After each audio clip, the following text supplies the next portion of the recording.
Yo, I'm Carlin. I'm Narika. And this is The Bench. The end of the World Cup. Tough. The end of the greatest World Cup Ever. ever. I feel like that's not a bad take. No, I've said some hot takes. Yeah, but that's definitely not No. right there. I saw a tweet that said, I never want to see a World Cup hosted in a country where they allow alcohol and sex. I hear that. It gave them NBA bubble vibes. Something was insane about this World Cup. I mean, like watching it from the beginning to the end. I mean, think about the first results, the upsets, from the first day of the World Cup No, to like the now. first game of the World Cup, the opening. No, the first week though. I'm talking about like the first day. But the first game, we were all like, maybe this World Cup's gonna flop, eh? Yeah, like maybe. Maybe. But from game 2, we were just it had us in a chokehold. Yeah. Nah, crazy. I think definitely this is probably what, my fifth World Cup in existence? Yeah, because you're too young in 2002. Fifth World Cup. Let's say fifth World Cup. You counting 2002? No, in existence of existing on this earth, right? My actually watching it was my fourth, I think. Because you were born in 1998. Yeah, because the first World Cup I remember is 06. Okay, I remember 2002. Vividly. Yeah, which is crazy because you're much older than me. But not that much. But yeah, I mean, best like World Cup ever. Out of all of those World Cups, I mean, Zidane headbutting Materazzi in the final, kind of insane. That was crazy. But like, it doesn't compare to what I saw this World Cup. But yeah, crazy. The entire World Cup. Yeah. I can't believe it's over. Yeah. Like I woke up and I was like, ain't no way it's over. Yeah. Like you blink and then now it's done. But so much has happened. I think for me, the biggest thing that happened this World Cup was Africa as a whole, as a continent, how the African teams performed. Like there were big upsets, let's wind it back a bit. When Tunisia beat France. Yeah. Cameroon being the first African country to beat Brazil. They didn't progress out of their groups, but to catch those W's in their last games was insane. We then had Morocco go all the way to a semi-final. Crazy. I didn't think it was possible, but what we watched was insane. So they were the first African country to make it that far in a World Cup. In 2010, we thought Ghana were going to do it, and they didn't. And then, emotional damage. But yeah. Morocco semi-final against France. Yeah. I will be honest, I wasn't as confident as I was for their Portugal game. Yeah, because I mean they were going up against the reigning world champion, so it was a tough ask regardless. But I think the way that they performed in that game, it literally just highlighted like certain players and then Africa as a nation, throughout the entire tournament to be like, yo, this is possible. Like if you put your mind to it and the hard work, you can do anything. As we all know by now, Morocco did lose to France 2-0. But like, I'm not gonna lie, I watched that game. Yeah. Morocco were tired. Saiss, their captain, was taken off quite early. So I'm trying to picture this now, right? Now you're tired. You have a bit of an injury on you, and your coach comes to you and goes, "Are you playing, yes or no?" Yeah, but he's the captain. And it's a first ever World Cup semi-final for an African nation. So they have bigger things at play than your own physical feelings. Was he not putting himself above the team, wanting to play? What if the team wanted him to play? So true. Yeah. And I always have beef with at least one player. Okay. In England, everyone knows who I have beef with. He doesn't know I exist, but it doesn't matter. But Shadira. Yeah, he didn't play. And then I was like, should he have played? Couldn't have. I know he couldn't have. But when he did play, he was missing chances. So maybe he would have scored these chances. So I don't know if it was like third time lucky. Like it's one of those weird things. And I was like, have I said too many bad things about this man that like now the team misses him? Now she's regretting. I don't regret it. I'm just asking. Nah, I think questions. I said it from the beginning. I think any player is important in the World Cup. The more like players you have and the more options you have, the more like your chances change because you never know on the day who a certain chance is gonna fall to for them to bury it. 100%. And it looked like Morocco were pressing France. It was kind of mad, like to see France just parking the bus at one point, and just allowing all this pressure. It looks like it was similar to their game wherever France played in the quarterfinals, but in the semi-finals over here, Morocco looked like kind of dominant in periods of the game, but the whole game, I think they just missed that. France Like, beat England. I don't care about that. We're talking about the semi-final. No, okay, but I think so. I saw a lot of people go. Morocco played really well against France. Yeah. I personally think that they didn't play as well as they could have against France. I think there were parts in the game that they dominated, like they were parts I of it. spoke about periods in the Yeah, game. but like not the entire game. I think there was a lot of like the game, especially in the beginning in the first half, they showed too much respect to France. Of course, though, that's natural.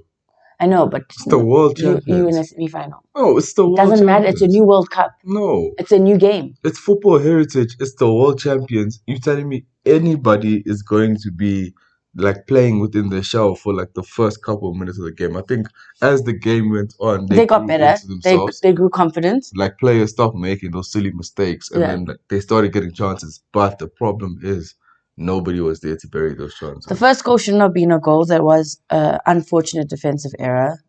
The second goal. I think that was just being tired and when you're meant to go home, you're meant to go home. But it was insane. I still think like losing 2-0 and the way they lost wasn't like a disgraceful 4-0 because we see like you know what I mean. And they had chances. Players were shining bright. Ziyech, Amrabat definitely, and the 22-year-old midfielder Unahi, insane. I think he had probably one of the best World Cup semi-finals from an African player.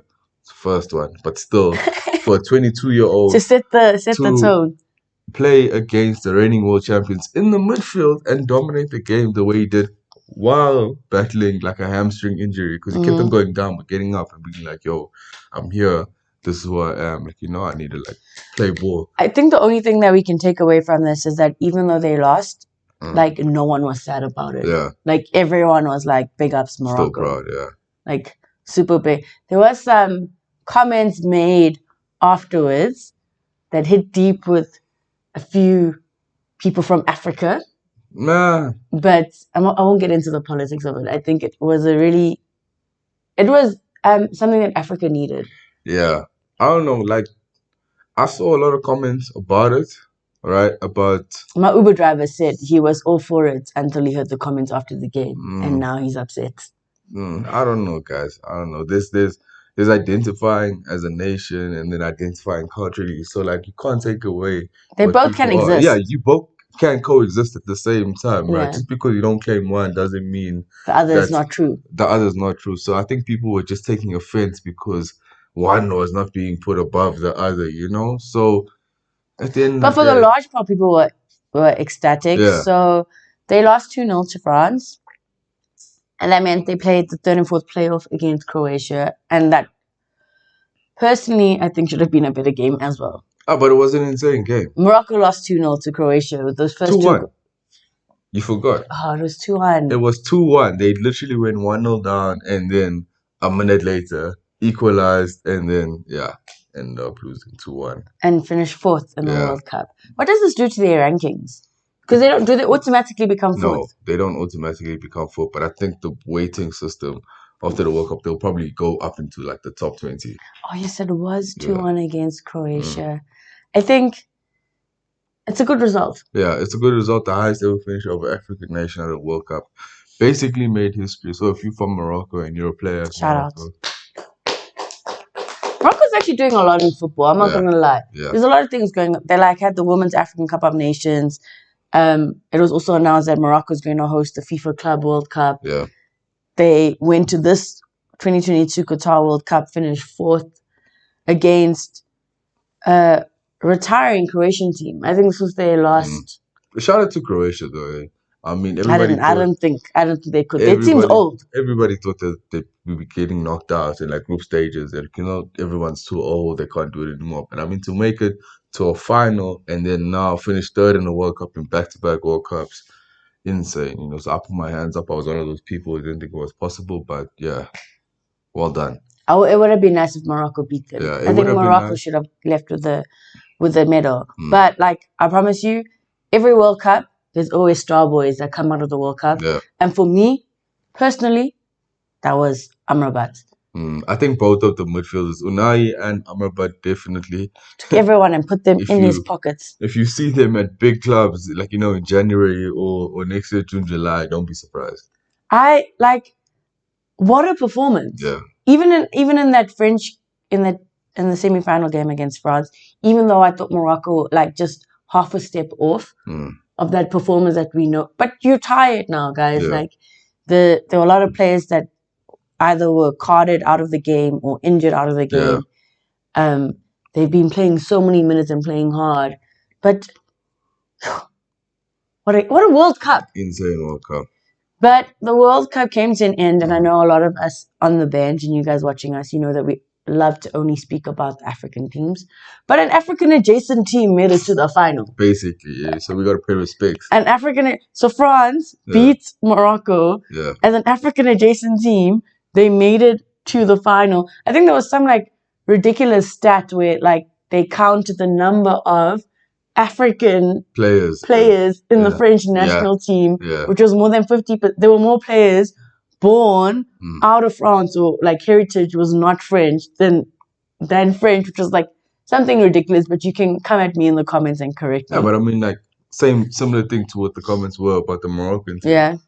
Both can coexist at the same time. These guys can be African and French at the same time. 100%. But they're still French, but they're also African, so you can't claim both. I keep calling them African adjacent. Yeah. I'm not gonna lie.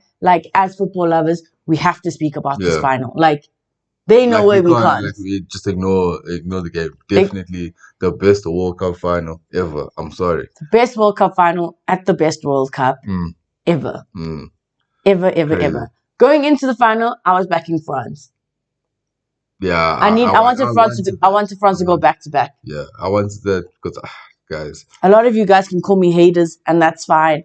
But I needed Kylian Mbappe to do back to backs. Yeah, and it would have been insane for the storyline. And also, guys, I'm not the biggest Messi fan. Not that much.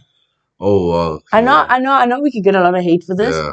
But personally, in all my years of watching football, I've never been the biggest Messi. He's the greatest footballer. When it comes to just football. Yeah. Okay? Greatest footballer. But I feel like everyone pushes this narrative that he's the nicest guy ever. Yeah, and I think I don't think I think low-key he might not be. Nah. If Messi spoke English, I say it every time. If he spoke English, that Piers Morgan interview, same thing, right? It's just that translation not going through over there. You guys are polarized. Yeah. Also, I really thought Maradona's ancestors were going to do the things and stop it. Because Pele and Maradona have been riding on this high. Messi doesn't have a World Cup. Ronaldo doesn't have a World Cup. No, but as South Americans, they were we're the best South American footballers ever. Pele and Maradona. If you've never won a World Cup, you cannot call yourself a GOAT. Yeah. That's what they've said for South America, and then it extended to Cristiano Ronaldo. And that's why Neymar's been trying and Messi's been trying. Yeah. So I was just it just feels great if he doesn't. But at the end of the day, you can't deny it, man. You can't. Greatness. It is what it is. It kind of seems like he clocked the game. Yeah, I mean, Argentina won on penalties. I feel like the way that they won even was so dramatic, But pause on Argentina winning. I think Argentina may have won the World Cup, but Kylian Mbappe won. Just in general. He just won. What do you mean? Like in football, think about when the season started, his new contract, everybody hated him now, right? Yeah. Because of the whole dynamics at his club. Came to the World Cup, finished as the Golden Boot winner with 8 goals. He scored a hat-trick in a World Cup final. A hat-trick. And that second goal. insane when your team was 2-0 down and you had to show up. Literally in like the drag them. last 10 minutes of the game, it's put up a show up. on your shoulders. You put your team on your back, and then bring them back into the game. And it's like 2 clutch World Cups. So Kylian Mbappe is him. I think he is the heir to the throne, if not the current owner of that throne. I think he is for me. Yeah. I think, do you know what? Like, I will call myself. I'm a hater for Messi. I have been his entire career. I haven't written for the man, but I can respect his impact on football. Yeah. I can respect the fact that he is the greatest footballer that I've. Like, some of the things that I've seen is crazy. When they thought he scored the winning goal for Argentina, I was like, ain't no way is Messi scoring the winning goal for Argentina. And Mbappe said no. And then Mbappe said no. Because he won that penalty also to equalize the game and take it to shootouts. Insane. That World Cup final. This World Cup was a movie. It was. It was a 23 whatever, like a 23-day, a whole month. It was a movie. Like I was watching with mates and we were watching this final. So Argentina on 2-0 up. Yeah. And I'm like, this is probably one of the most boring finals ever. And then the 80th minute hits, and then all of a sudden all hell breaks loose, and I'm like, what? But like I think from that second half, like in around the 60th minute, when Deschamps started making his substitutions, I think Camavinga came on. There were quite a couple of key players that came on and switched the game up. And personally, I think that's what managers need to do. You need to critically look at the game and go, I need to change it. Personally, also, I think they should have brought Benzo back into the camp. Yeah, but I think there was just dynamics over there that's, Also, do you know, like, when it got to the 80th minute, and, like, I don't know, like, it's as if France flipped the switch. It kind of seems as if France was that person who was, like, they were chilling, they were like, okay, cool, Argentina, 2-0 up, it is what it is, whatever, because they knew just, all we need is, like, 8 minutes. Yeah. All we need is 8 minutes. That's what France did. It was crazy. They were like, I'm trying to think of the best analogy. It's like, you know, when Usain Bolt used to run. Yeah, and then he lets you just like gas the first 50 meters. And then he's like, okay, now time to like switch that flip. And then he's just there. And then he's looking left and he's looking right. And he's like, yeah, got this. That's what France did. Yeah, crazy. Even though they didn't have their keepers a bit. But it's fine. I mean, they went back-to-back in World Cup finals. Winners in 2018, second runners-up now in 2022. So, insane. Shout out to France, but then also shout out to Argentina, first World Cup since 1986. Lionel Messi I think he's been to 5 World Cups. This was his fifth World Cup. His last World Cup, or probably his last World Cup. And now he's gotten that last trophy that's been eluding him throughout. He's gotten like every trophy. Past 24 years, he's been trying. 20 years. Yeah. He's been trying. So do you know what annoys me though? Is that the conversation has always been Messi versus Cristiano Ronaldo. We grew up on this debate. And CR7 is never going to get the opportunity to respond. And because Messi, sad to say it, I think he's ended probably the greatest debate of all time. I would never say those words out loud that I think so-and-so is the greatest footballer of all time, but he's probably ended that conversation. Like, he's put a nail in it. I got to a point in my life where I stopped having that conversation because I know that one is the greatest footballer and one is the greatest athlete that I've ever seen. And those two things can exist. But now we're talking about footballers and pure footballers and somebody to play the game of football. I'm sorry, but I think that conversation's over. Do you know what the scariest thing is? After watching this World Cup final, and I had this chat with a friend, they're like, we know who the GOAT is. So now the other GOAT adjacent is second. And I was like, do you know what's crazy? I don't even think he comes second because Kylian Mbappe is going to take that throne. It's unfortunate that we are living in the era where we get to see the rise of Kylian Mbappe. But Kylian Mbappe, before 25, has won a World Cup, has won league trophies. Yeah, so I also had that conversation. Somebody was like, Is he like R9 level? I was like, I think when it's all said and done, this guy literally has a whole nother 10 years of football to play. That's about like 12 seasons or so, and the stuff that he can probably achieve within 12 seasons is probably unfathomable. So it's incredible. This is crazy. Yeah. Guys, we have come to the end of an incredible World Cup. I said it in the beginning and I'll say it again. This has been the best World Cup I've ever watched, with the best final. I don't think I've ever seen this many goals in a final. Yeah, no, definitely not. Ever. And then it only made sense for it to be settled on penalties. Yeah. Not the way I wanted it to go. Also, like, we've seen a lot of penalties, like when Brazil got knocked out. Yeah.